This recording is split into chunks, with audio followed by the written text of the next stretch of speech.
आज दिनांक 28 दिसंबर 2021 को आजाद समाज पार्टी कांशीराम के प्रदेश अध्यक्ष एवं पूर्व एमएलसी सुनील कुमार चित्तौड़ ने प्रेस वार्ता को संबोधित करते हुए कहा कि आजाद समाज पार्टी की 2022 के चुनाव में धमाकेदार एंट्री होगी। तेज बरेली से जमीर अहमद की रिपोर्ट। सभी हमारे भीम आर्मी के साथी, जिला अध्यक्ष, मंडल के सभी पदाधिकारी,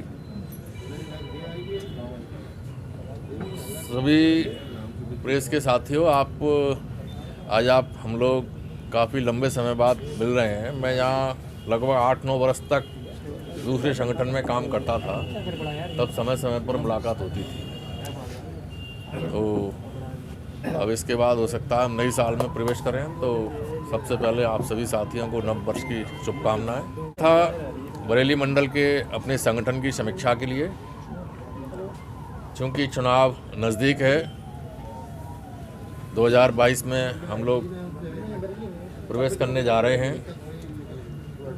जनवरी के महीने में हो सकता है लास्ट वीक से चुनाव प्रारंभ हो जाए। उत्तर प्रदेश में भारतीय जनता पार्टी की सरकार लगभग 5 वर्ष पूरे कर रही है। आजाद समाज पार्टी उत्तर प्रदेश में पहली बार चुनाव लड़ने जा रही है। आजाद समाज पार्टी के हमारे पदाधिकारी बहुत ही जोशीले अंदाज में इस चुनाव को लड़ने के लिए तैयारियों में जुटे हैं। संगठन को बहुत तेज़ी से बूथ स्तर तक मजबूत करने के लिए दिन रात मेहनत कर रहे हैं।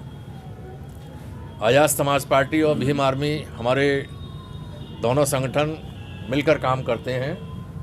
समय समय पर आपकी जानकारी में है कि जहाँ भी अन्य अत्याचार की घटनाएं होती हैं, ये खुशी की बात है कि भाई चंद्रशेखर आज़ाद, जो हमारी पार्टी के राष्ट्रीय अध्यक्ष हैं और भीम आर्मी के चीफ हैं, उनकी मेहनत से, उनके संघर्ष से ये मुकाम हासिल हो गया है कि जो पीड़ित व्यक्ति है वह सबसे पहले न्याय पाए। अल्ताफ भाई के मर्डर का मामला हो, जो थाने में ले जाके पुलिस हिरासत में उनकी मौत हो गई थी, चाहे आगरा का थाना जगदीशपुरा का मामला हो, जिसमें अरुण वाल्मीकि को पुलिस ने गिरफ्तार किया और उनकी हिरासत में ही पुलिस हिरासत में मौत हो गई। अभी इलाहाबाद में 4 दलित लोगों को माँ बेटी के साथ रेप करके वहाँ भी मार दिया गया। भाई चंद्रशेखर जी सभी जगह लोगों के दुख में खड़े रहते हैं। ये देखकर आम जन आजाद समाज पार्टी की तरफ, भीम आर्मी की तरफ तेज़ी से आकर्षित हो रहा है। जानकारी में है कि चुनाव आयोग ने जो 5 राज्यों में चुनाव होने जा रहे हैं, उन 5 राज्यों में हमारी पार्टी को चुनाव चिन्ह केतली आवंटित कर दिया है। हमारी पार्टी का झंडा है, उसकी भी लोकप्रियता चरम पर है।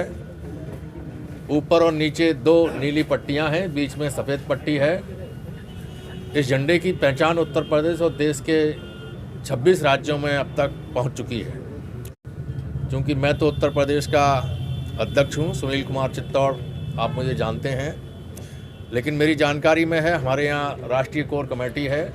राष्ट्रीय कोर कमेटी की हर 3 महीने बाद एक मीटिंग होती है, उसमें पूरे देश का संगठन के कार्य की समीक्षा होती है। तो पूरा कर लूँ, इन स्कूलों में टीचर नहीं है। जब टीचर नहीं है तो पढ़ाई कैसे होगी? तो पढ़ाई लिखाई के नाम पर यहाँ बिल्कुल धोखा किया जा रहा है। इसलिए जो माँ बाप हैं वो अपने बच्चों को सरकारी स्कूलों में नहीं भेजते हैं, मजबूरी में उनको प्राइवेट स्कूलों में भेजना पड़ रहा है। और प्राइवेट स्कूलों में फ़ीस 3,000 से लेकर 10,000 रुपये तक है। और वहाँ हर आदमी अपने बच्चों को नहीं पढ़ा पा रहा है। 70% लोग, लगभग हमारे लोग मजदूरी करते हैं और मजदूर अपने बच्चों को नहीं पढ़ा पाएंगे। तो ये इनडायरेक्ट वे में पढ़ाई को ख़त्म करने की साजिश की जा रही है।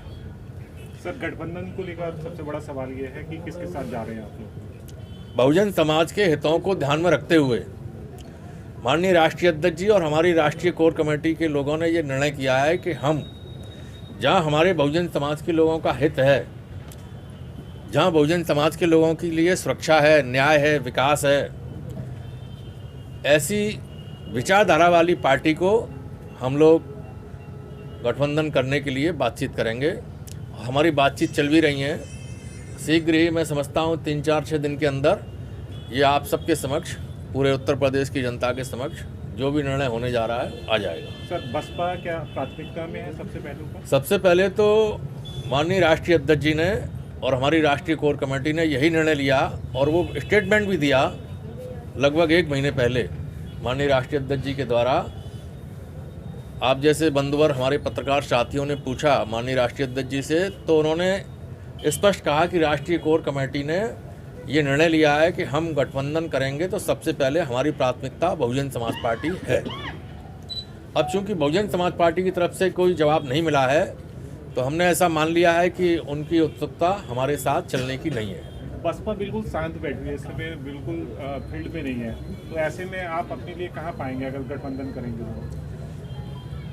बसपा फील्ड में नहीं है।